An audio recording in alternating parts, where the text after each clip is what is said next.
আসসালামু আলাইকুম, সকলকে স্বাগতম জানাচ্ছি সিরাত বাংলাদেশ পরিচালিত নিউট্রিশনস নেটওয়ার্কের বিশেষ আয়োজন glow up summer teen talk on food fitness and feeling good talk শোতে। আমি কথামণ্ডল দৃষ্টি। আজকের এই টক শোতে আমি মডারেটর হিসেবে আছি, যেখানে আমরা আলোচনা করব কিশোর কিশোরীদের খাবার, শরীরচর্চা এবং নিজের যত্ন নেওয়া নিয়ে। আজকের এই আয়োজনটি মূলত কিশোর কিশোরীদের নিয়ে। আজকের আয়োজনটি শুধু তথ্যভিত্তিক নয়, বরং একসাথে শিখে নেওয়ার একটি চমৎকার সুযোগ। চলুন তাহলে আমরা শুরু করি আমাদের আজকের গ্লো আপ সামার যাত্রা। প্রথমে আমরা পরিচিত হয়ে নিই আমাদের অতিথিদের সঙ্গে। আমাদের সাথে যুক্ত আছে সিরাত বাংলাদেশের প্রোগ্রাম ডিপার্টমেন্টের ডেপুটি ডিরেক্টর জনাব মোহাম্মদ সেলিম মিয়া। আমাদের সাথে আরো যুক্ত আছে একজন ডায়েটিশিয়ান রোকেয়া আক্তার সিনথিয়া, এবং আমাদের সাথে যুক্ত আছে একজন কিশোরী স্বেচ্ছাসেবী সিদ্ধান্ত মিষ্টি। সকলকে আবারও স্বাগত জানিয়ে আমরা আজকে আমাদের টক শো শুরু করতে যাচ্ছি। প্রথমে আমরা চলে যাচ্ছি সিরাত বাংলাদেশের ডেপুটি ডিরেক্টর জনাব মোহাম্মদ সেলিম মিয়া ভাইয়ের কাছে। ভাই যদি আমাদের আজকের টক শোর আলোচ্য বিষয় এবং নিউট্রিশনস নেটওয়ার্ক প্রোগ্রামের আলোচ্য বিষয় নিয়ে কিছু বলেন। ধন্যবাদ।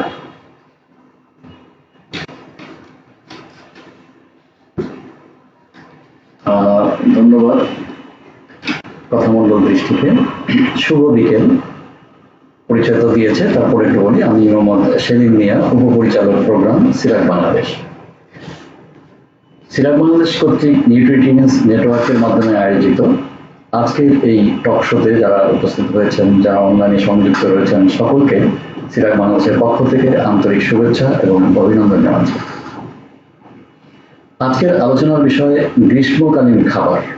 আমরা জানি যে মানুষ খাবার খেয়ে বেঁচে থাকে, আবার অপরিকল্পিত খাবার খেয়ে অসুস্থ হয়ে পড়ে। তো অসুস্থ হওয়ার পূর্বে স্বাভাবিক সুস্থ থাকার জন্য সচেতনতা সর্বাগ্রে প্রয়োজন। এই স্বাভাবিক সুস্থ থাকার জন্য আমরা এই গ্রীষ্মকালীন সময়ে, গরমের সময়ে আমরা সিজনাল ফল খেতে পারি, হালকা কালারের পোশাক ব্যবহার করতে পারি, অতিরিক্ত গরমে সরাসরি ফ্রিজে ঠান্ডা খাবারকে পরিহার করতে পারি। এ ব্যাপারে সচেতনতা বৃদ্ধির জন্য সিরাত বাংলাদেশের ফেসবুক পেজে নিয়মিত শিক্ষামূলক পোস্ট যাচ্ছে। তারপরে স্কুল ক্যাম্পেইনের মাধ্যমে কিশোর কিশোরীদের সচেতন করে তোলা হচ্ছে। আর এই কাজগুলো নিয়মিত বাস্তবায়নের জন্য আমাদের কথামণ্ডল দৃষ্টিকে অসংখ্য ধন্যবাদ জানাচ্ছি। তিনি অত্যন্ত সচেতনতার সাথে এই নিজের দায়িত্বশীলতার সাথে নিয়মিত কার্যক্রমগুলি বাস্তবায়ন করে যাচ্ছেন। আজকে আমাদের মাঝে আলোচক হিসাবে সংযুক্ত রয়েছেন রোকেয়া আক্তার সিনথিয়া, একজন ডায়েটিশিয়ান, এবং আছেন একজন কিশোরী সিদ্রাতুল মুনতাহার মিষ্টি। আপনাদেরকে স্বাগতম জানাচ্ছি আজকের এই আলোচনায় অংশগ্রহণ করার জন্য। আমরা আপনাদের কাছ থেকে কিছু এই গ্রীষ্মকালীন খাবার সম্পর্কে সচেতনতামূলক কিছু পরামর্শের কথা শুনব।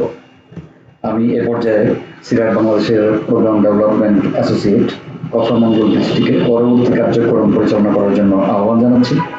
পাশাপাশি নিউট্রিশনস নেটওয়ার্কের আজকের এই টক শোর শুভ উদ্বোধন ঘোষণা করছি। ধন্যবাদ সবাইকে। ধন্যবাদ সেলিম ভাই, এত সুন্দর করে জিনিসগুলো আমাদের মাঝে তুলে ধরার জন্য। তো এই পর্যায়ে আমি চলে যাব সিদ্ধাতুল মুনতাহা মিষ্টির কাছে। মিষ্টি, আপনি আমাদের বলবেন গরমকালে প্রতিদিন কি ধরনের খাবার আপনি পছন্দ করেন এবং আপনি কি মনে করেন তা স্বাস্থ্যকর? গরমকালে আমি বিশেষ করে ঠান্ডা জাতীয় খাবার খেতে পছন্দ করি, যেমন ফ্রিজ থেকে বের করা ঠান্ডা পানি, তারপর সিজনাল ঠান্ডা ফল, তারপর ঠান্ডা সেমাই, আইসক্রিম, কোল্ড কফি ইত্যাদি। কিন্তু যখন আমি এই খাবারগুলো আমি যখন খাই তখন আমাকে এগুলো প্রশান্তি দেয় ঠিকই, তবে এগুলো আমার স্বাস্থ্যের জন্য ভালো না। আমি যখন গরমের দিনে বাহির থেকে ঘেমে টেমে বাসায় এসে ফ্রিজ থেকে ঠান্ডা পানিটা সাথে সাথে বের করে খাচ্ছি, তখন আমার ঠান্ডা পানিটা খাওয়ার ফলে আমার ঠান্ডা লেগে যেতে পারে, আমার গলা ভেঙে যেতে পারে, যার ফলে আমি অসুস্থ হয়ে যেতে পারি। তবে আমি যদি ঠান্ডা পানিটা বের করে কিছুক্ষণ পরে খাই, সেক্ষেত্রে আমার এই সমস্যাটা নাও দেখা দিতে পারে। কিন্তু আমি যেহেতু সবসময় এই জিনিসটা মেনটেন করতে পারি না, সেক্ষেত্রে আমি আসলে অসুস্থ হয়ে পড়ছি এই গরমের দিনে এইসব খাবার খাওয়ার কারণে। ধন্যবাদ।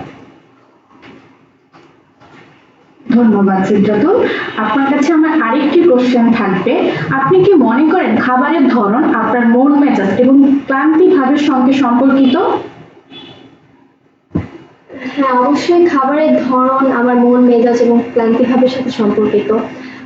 যখন আমি গরমের দিনে আমি স্কুল থেকে ফিরছি, তখন আমি যখন ঝালমুড়ি দেখি, ফুচকা দেখি, এগুলো খাওয়ার জন্য আমার আমার ইচ্ছে করে আমি এগুলো খাই। তখন আমি যখন এগুলো খাই, আমি বাসায় আসার পরে অসুস্থ হয়ে পড়ি, আমার পেট ব্যথা করে, আমার মাথা ঘুরায়, বমি বমি ভাব আসে। বিশেষ করে গরমের দিনে এই সমস্যাগুলো আমার দেখা দেয়। কিন্তু আমি যদি এই খাবারগুলো না খেয়ে আমি বাসায় ফেরার পথে অনেক রাস্তায় এখন অনেক ধরনের গরমের ফল পাওয়া যায়, যেমন ডাব পাওয়া যায়, তালের বিচি পাওয়া যায়।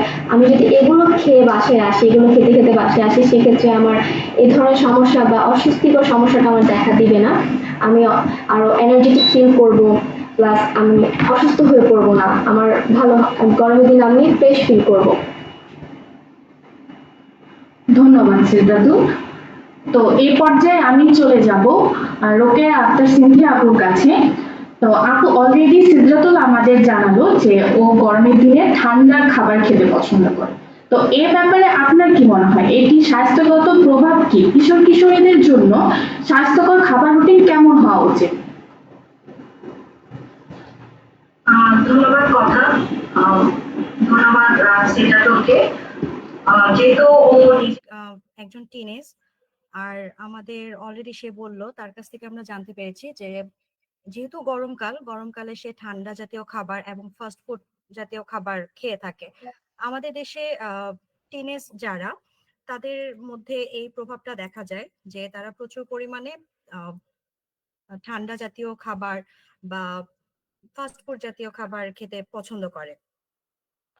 যেহেতু এগুলো আমরা জানি, প্রথমত জানি আমরা স্বাস্থ্যকর না, এগুলো তৈরিতে প্রচুর পরিমাণে তেল এবং অনেক ধরনের মশলা তৈরি করে থাকে, যার কারণে যদি প্রথমত ধরি, ইনস্ট্যান্ট অনেকের পেট ব্যথা হতে পারে, পেট খারাপ হতে পারে যেটা আমরা ডায়রিয়া বলে থাকি, বা অনেকের গ্যাসের প্রবলেম হতে পারে। এছাড়া যদি কেউ প্রতিদিন এ ধরনের খাবার খেয়ে থাকে, টিনেজদের বয়স হলো তারা বুদ্ধিগত এবং শারীরিকভাবে বাড়তে থাকবে। তো যেহেতু তারা এই ধরনের খাবার খেয়ে থাকে, তাদের মধ্যে দেখা যায় ধীরে ধীরে এই এই ধরনের খাবারগুলোর প্রভাব খুব মারাত্মকভাবে পড়ে। যেমন তাদের রোগ প্রতিরোধ ক্ষমতা কমে যেতে পারে, সেটার জন্য অল্পতেই ঠান্ডা লেগে যায়, জ্বর আসে। ধীরে ধীরে যদি বলি, তাদের রোগ প্রতিরোধ ক্ষমতা কমে গেলে আহ পরবর্তীতে বড় ধরনের সমস্যা হতে পারে। টিনেজের মধ্যে স্কিনের অনেক প্রবলেম দেখা দিতে পারে, আহ, দেখা দেয় অলরেডি। যারা ফাস্টফুড খায়, এগুলোতে প্রচুর পরিমাণে তেল থাকে, লবণ থাকে, যা স্কিনের প্রবলেম করতে পারে। অলরেডি ওর নাম মুনতাহা, ও বলল যে ওর পেট খারাপ এবং অন্য ধরনের সমস্যা হয়। আর যদি এই সময়টাতে ও ডাবের পানি বা তালের বীজ এগুলো খেয়ে থাকে, তাহলে ও একটু ভালো ফিল করে। প্রথমত, গরমে আমাদের সবারই এ ধরনের খাবার খেলে একটু ভালো লাগে, ঠান্ডা জাতীয় খাবার। আমরা ঠান্ডা জাতীয় খাবার খেতে পারি, কিন্তু যেটা করতে হবে, একটু হেলদি ওয়েতে চলতে হবে। আমাদের বাইরের যে খাবারগুলো সেগুলো একটু অ্যাভয়েড করতে হবে। যারা টিনেজ আছে তাদের জন্য আমি বলবো, সবার জন্য এটি প্রযোজ্য, কিন্তু বিশেষ করে তারা যেহেতু বাইরে স্কুলে যায় বা কলেজে যায়, খেলাধুলা করে, পড়াশোনা করে, একটু বেশি অ্যাক্টিভ থাকে, তাদের মধ্যে দেখা যায় পানি শূন্যতার প্রভাবটা বেশি পড়ে। তাদেরকে যেটা করতে হবে, সবসময় পানি ক্যারি করতে হবে। একটু যদি ঠান্ডা পানি বা নর্মাল পানি ক্যারি করে, বাসা থেকে নিয়ে যায়, সেটি তাদের জন্য খুব ভালো। বা বাসা থেকে একটু শরবত করে নিয়ে যেতে পারে, বা বাসায় যখন আসবে তখন সে একটু শরবত বানিয়ে খেতে পারে। বাসায় আমাদের এখন লেবু যদি রাখি প্রতিদিন, লেবু একটু হালকা চিনি বা একটু যদি লবণ দিয়ে খেতে পারে, সেটা তাদের জন্য ভালো। আর যদি একটু, এখন যেহেতু আমাদের সিজনাল অনেক ফল পাওয়া যায়, ফলে প্রচুর পরিমাণে ফাইবার এবং পানি থাকে, আহ, যে ন্যাচারাল সুগারটা থাকে সেটা ওদের জন্য খুব ভালো। প্রচুর পরিমাণে ফল খেতে পারে, যেমন তরমুজ পাওয়া যায়, একটু ডাবের পানি পাওয়া যায়। সে যদি একটা কোল্ড ড্রিঙ্কস না খেয়ে একটি ডাবের পানি খায়, সেটা তার জন্য ভালো। সে যদি বাসায় এসে আসার পথে কোল্ড ড্রিঙ্কসটা না খেয়ে বাসায় এসে একটু লেবুর পানি খায়, সেটা তার জন্য ভালো হতে পারে। একটু তরমুজ খেতে পারে। অনেক সময় দেখা যায় মারা যদি বাচ্চাদের একটু ফল দিয়ে দিতে পারে সাথে, একটা পেয়ারা হতে পারে, একটা আপেল হতে পারে, কলা হতে পারে। এই ধরনের ফল কিন্তু তাদেরকে দীর্ঘ সময় তাদের শরীরটাকে একটু পানি পূর্ণ রাখবে। এটা এটা তো পানির ব্যাপারে আমি বললাম। এছাড়া তাদের প্রতিদিন যে খাবারের তালিকার বাসায় যদি খাবার খায় বা বাইরের তো নাই, আমি বলবো বাসা থেকে খাবার ক্যারি করতে, বাইরের খাবারগুলো এখন একটু অ্যাভয়েড করতে। বাসার যে খাবারগুলো আমাদের হোমমেড যে ফুড, শাক সবজি, আম, বাসায় মাছ, প্রতিদিন সে একটু মাছ খাবে, সবজি খাবে, এই ধরনের খাবারও কিন্তু তাকে সুস্থ রাখতে সাহায্য করবে। থ্যাংক ইউ কথা। ধন্যবাদ রোকেয়া আক্তার সিনথিয়া আপা, অনেক সুন্দর করে আপনি জিনিসগুলো আমাদের মাঝে তুলে ধরেছেন। সিদ্ধাতুল মুনতাহা মিষ্টি আপনিও শুনেছেন, আশা করি আপনিও এই জিনিসগুলো মেনটেন করবেন। তাছাড়া আমাদের সাথে আরো অনেক কিশোর কিশোরী আছে, তারাও এই জিনিসগুলো মেনটেন করবে আশা করছি। তো এই পর্যায়ে আমি আবারও মুনতাহা মিষ্টির কাছে চলে যাচ্ছি। মুনতাহা মিষ্টি, আপনি কি মনে করেন গরমের দিনে নিজেকে ফিট ও প্রাণবন্ত রাখতে চান?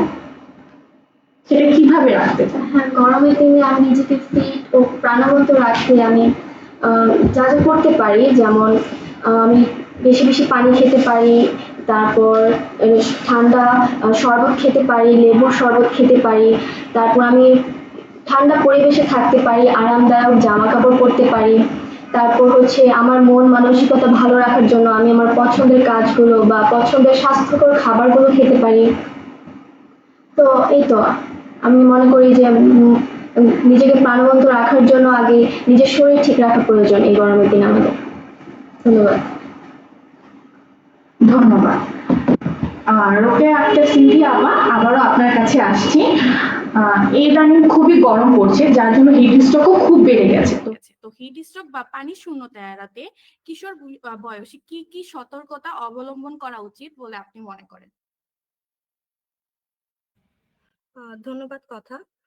হিট স্ট্রোকটি আমাদের দেশে এখন অনেক বেড়ে গেছে, পৃথিবীর সব জায়গায় অনেক বেড়ে গেছে। যেহেতু টিনেজরা একটু বেশি বাইরে যায়, একটু তাদের পরিশ্রম বেশি হয়, তাদের মধ্যে এটার প্রবণতা বেশি দেখা যায়। হিট স্ট্রোকের পাশাপাশি আমি আরেকটা যদি বলি, তাদের মধ্যে প্রচুর পানি শূন্যতা দেখা দেয়, যেটা ইউরিন ইনফেকশনের জন্য খুব মানে মারাত্মকভাবে ক্ষতি করে। তো আমি এই দুইটা বিষয়ের জন্য যদি বলি, তাদেরকে কিছু নিয়ম, আহ খাবারের পাশাপাশি কিছু নিয়ম মেনে চলার কথা আমি বলবো। প্রথমত সবসময় খাবার পানি, নিরাপদ খাবার পানিটা সাথে ক্যারি করতে বলবো।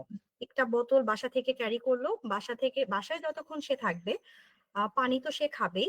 এছাড়া যখন সে বাইরে যাবে সে যেন পানিটা ক্যারি করে। এছাড়া রোদ থেকে বাঁচার জন্য সবসময় ছাতা ইউজ করতে পারে। একটু ছায়াযুক্ত স্থানগুলোকে আহ মানে ওই জায়গাগুলো যেন তারা প্রেফার করে, অনেকক্ষণ রোদে না দাঁড়িয়ে থেকে একটু ছায়াযুক্ত জায়গা পেলে সেখানে যেন স্টে করে। আম, এছাড়া যদি বাচ্চারা খেলাধুলা করে বা টিনেজরা খেলাধুলা করে বা ব্যায়াম ব্যায়াম করে বা স্কুল কলেজে যাওয়ার সময় তারা যেন বাসা থেকে যখন যায় তখন যেন যথেষ্ট পরিমাণে পানিটা খেয়ে এবং ব্যায়াম বা স্কুল থেকে ফেরার পরে সে যেন প্রচুর পরিমাণে পানিটা ইনশিওর করে, এটা খেয়াল রাখতে হবে। এছাড়া পানির মধ্যে যেমন স্কুল থেকে বা কলেজ থেকে বাসায় আসলো তখন লেবু দিয়ে, লেবুটাতে প্রচুর পরিমাণে যেহেতু ভিটামিন সি থাকে, তাদের মধ্যে রোগ প্রতিরোধ ক্ষমতার জন্য ভিটামিন সি জাতীয় খাবার খাবে। সে যদি শরবতের জায়গায় লেবুটা দিয়ে শরবত খায় তাহলে কিন্তু তার ভিটামিনটাও পূরণ হলো। এছাড়া যখন বাইরে যাবে সে একটু হালকা ধরনের কাপড় চোপড় পরে যেতে পারে, যেহেতু প্রচুর ঘাম হয়। আর এছাড়া তাদেরকে বলবো আমি একটু ক্যাফেইন, যাতে এখন কিন্তু চা কফি সবাই বাসায় খায়, একটু ভালো লাগে না, মাথা ব্যথা করে, টিনেজের মধ্যে এই প্রবণতাটা বেশি দেখা যায়। তাদেরকে বলবো আমি ক্যাফেইন জাতীয় খাবার মানে চা কফি যেন একটু কমিয়ে খায়। আমি বলবো নাই খেতে, কিন্তু যদি খেতেই হয় তা যেন সেটা একটু কমিয়ে খায়, কারণ এ ধরনের খাবার তাদের মধ্যে পানি শূন্যতা তৈরি করবে। এছাড়া সে যখন ফল জাতীয় খাবার খাবে, আমি এখন সিজনাল ফল পাওয়া যায় বলেই আমি এটা বলছি, সে একটু ফল জাতীয় খাবার খাবে, তাহলে কি হবে তার শরীরটা অনেকক্ষণ মানে পানি শূন্যতায় ভুগবে না।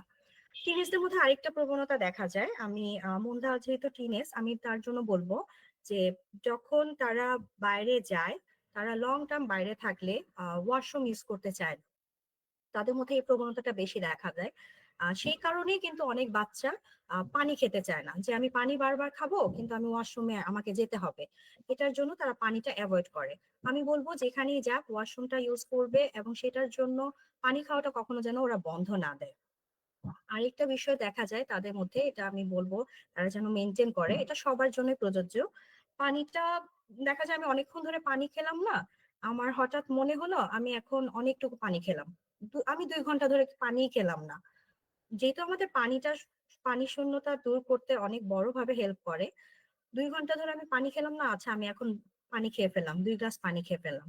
এটা না করে পানিটা খেতে বলবো সারা দিনে অল্প অল্প করে একটু পর পর, যেন আমার বডি সেলগুলো লং টার্ম ধরে সে পানি মানে না পেয়ে ড্রাই না হয়ে থাকে। আমার একটু পর পর বডিতে পানি দিতে হবে, তাহলে আমার বডির সবকিছু ফাংশন গুলো ঠিক মতো কাজ করবে। Thank you. থ্যাংক ইউ আপা। তো আমরা আরেকটি জিনিস জানি যে আমাদের শরীর, মন, খাবার তিনটাই কানেক্টেড। দেখা যাচ্ছে আমাদের যদি শরীর ভালো না থাকে তখন আমাদের মনও ভালো লাগে না। তো আপনার কাছে আমি জানতে চাইবো খাদ্যাভ্যাসের মাধ্যমে কিভাবে একজন টিনেজার তার মানসিক স্বাস্থ্য ও মুড ভালো রাখতে পারে, যাতে তাদের পড়াশোনায় কনসেন্ট্রেশন রাখতে পারে। Thank you. যেহেতু টিনেজদের মধ্যে আমরা টিনেজ নিয়ে কথা বলছি এবং এরা এই এই বিষয়গুলো সবচেয়ে বেশি ফেস করে, তাদের হরমোনাল চেঞ্জ হয়, তাছাড়া তাদের পড়াশোনা, বিভিন্ন কোচিং, কলেজ, সব ফ্রেন্ড সার্কেল, ফ্যামিলি সবকিছুতেই তাদের হরমোনাল চেঞ্জের কারণে বিভিন্ন জায়গায় বিভিন্ন রকমের ওদের মন মানসিকতা চট করেই চেঞ্জ হয়, এবং এটা আমরা বড়রা যারা আছি তারা তো চোখে পড়েই, তাছাড়া ওরা সবচেয়ে বেশি সাফার করে এই মন মানসিকতা পরিবর্তন নিয়ে। তো খাবার দাবার এবং আমাদের লাইফস্টাইল অনেকাংশে এটার উপর প্রভাব ফেলে। আমি টিনেজদের জন্যই বলবো যে তারা যখন খাবার খাবে বা ডিহাইড্রেশন নিয়ে অলরেডি আমি বলেছি যে কি ধরনের লাইফস্টাইল ওরা লিড করবে বা কি ধরনের খাবার খাবে। এছাড়া খাবারের মধ্যে ওদের মুড সুইং এর জন্য আমি যদি বলি, কিছু খাবার ওরা প্রতিদিনের খাদ্য তালিকায় রাখবে। যেমন আহ ওদেরকে প্রতিদিন প্রোটিন জাতীয় খাবার খেতে হবে, যেমন দুধ, ডিম, মাছ, এবং ফাস্ট ফুডটাকে যেহেতু এড়িয়ে যেতে বলছি, প্রোটিন জাতীয় খাবারের মধ্যে চিকেন দিয়ে বাইরে আমাদের অনেক তৈরি খাবার পাওয়া যায়, বা এই বাসায় আমাদের চিকেন পছন্দ করে, টিনেজাররা যেহেতু চিকেন, বিফ এই ধরনের খাবার পছন্দ করে, আমি ওদেরকে বলবো মাছটা মাছটা রেগুলার খেতে। কারণ মাছের মধ্যে যে ওমেগা 3 ফ্যাটি অ্যাসিডটা থাকে সেটা ওদেরকে হরমোনাল ব্যালেন্স গুলোকে ঠিক করবে, এবং তাদের যে মুড সুইং সেটার জন্য এই ফ্যাটটা খুব গুড ফ্যাট, এটা এটা তাদের জন্য ভালো হবে। এছাড়া তারা বাসায় যদি সারা মানে একটু কমপ্লেক্স জাতীয় খাবার, যেমন আমি ভাত খেলাম, পোলাও খেলাম, বিরিয়ানি খেলাম, এই ধরনের খাবার না খেয়ে যদি একটু বিকেলের নাস্তায় মুড়ি চিড়া রাখতে পারে, বা প্রতিদিন ওরা বাদাম ক্যারি করতে পারে। যদি ওরা স্কুলে যায় বা পড়াশোনা করে, যদি পড়ার টেবিলে পাশে 1 কৌটা বাদাম রেখে দেয় বা ব্যাগে 1 কৌটা বাদাম ক্যারি করলো, একটু পরপর সে বাদামটা এটা ফ্যাট, এটাও তাদের জন্য খুবই ভালো। এছাড়া ফলের মধ্যে আমি ওদেরকে বলবো প্রতিদিন ফলের তালিকায় একটু ম্যাগনেসিয়াম রিচ যে ফলগুলো, যেমন কলা হতে পারে, শাকসবজির মধ্যে পালং শাক হতে পারে, এই ধরনের খাবারগুলো ওরা খাদ্য তালিকায় রাখতে পারে। আহ, এই এই ধরনের খাদ্যগুলো যদি ওরা রেগুলার ঠিক মতো খাদ্য তালিকায় রাখে, তাহলে তাদের মুড সুইংটা খুব মানে চট করে হবে না, এবং ওদের ব্রেন সেল গুলো খুব ভালো থাকবে। আর কিছু অ্যাভয়েড করতে বলবো, যেমন ক্যাফিনের কথা আমি অলরেডি বলেছি, ক্যাফিন ছাড়া ওরা যেমন কোল্ড ড্রিঙ্কস বা বাসায় একটু চিনি মিষ্টি জাতীয় খাবার, এই ধরনের খাবারগুলো একটু অ্যাভয়েড করতে বলবো। কারণ এগুলোতে প্রচুর পরিমাণে চিনি থাকে, যা ব্রেন সেলের জন্য খুবই হার্মফুল, এবং আস্তে আস্তে ওদের শরীরে অন্য ধরনের রোগ আহ, তৈরি করতে মানে খুবই সাহায্য করে এই ধরনের সুগারি ফুড গুলো। তো এগুলো আমি বলবো অ্যাভয়েড করতে। আর সব টিনেজদেরকে বলবো একটু অ্যাক্টিভ থাকতে, যেমন একটু বাসায় বসে সবার সাথে গল্প করা, ফ্রেন্ড সার্কেলের সাথে একটু খেলাধুলা করা, একটু গান শোনা, একটু নিজে যেটা করতে ভালো লাগে, যেমন ছবি আঁকা হতে পারে, গল্প লেখা হতে পারে, গান হতে পারে, নাচ হতে পারে, যারা ওটা করতে পছন্দ করে ওই ধরনের অ্যাক্টিভিটিস গুলো একটু ফলো করতে বলবো, তাহলে ওদের মুডটাও খুব ভালো থাকবে। Thank you. ধন্যবাদ আপা। ইতিমধ্যে আমাদের মাঝখানে একটি কমেন্ট এসেছে লাইভ টক শোতে। সেখানে একজন কমেন্ট করেছে, রান্না করা ডিপ ফ্রিজের খাবার খাওয়া কতটা স্বাস্থ্যসম্মত। আপা যদি একটু এই ব্যাপারে বলতেন। ধন্যবাদ। রান্না করা খাবার এবং স্টোর করা খাবার প্রতিটা খাবারেরই আসলে একটা নির্দিষ্ট সময় আছে। যেমন রান্না করা খাবার যদি আমরা ওই পরিবেশে রাখি, নরমাল পরিবেশে রাখি, ৬ ঘন্টা পর্যন্ত ৪ থেকে ৬ ঘন্টা পর্যন্ত আমরা সেফলি খেতে পারবো। যদি সেটা ফ্রিজে স্টোর করতে হয়, সেটা ১ দিনের বেশি আমি রাখতে না করব। কারণ আমাদের নরমালি যেটা হয় আমরা স্টোর করা খাবার অনেকদিন রেখে দেই।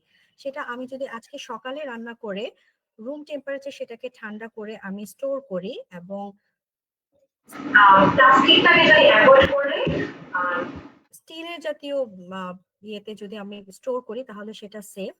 আর দীর্ঘদিন স্টোর করা খাবার তো অবশ্যই সেফ না, কারণ সেখানে প্রচুর এবং খুব দ্রুত মাইক্রো অর্গানিজম, যেগুলো আমাদের ব্যাকটেরিয়া ভাইরাস বলে আমরা বলে বুঝে থাকি, খুব দ্রুত ওরা গ্রো করে।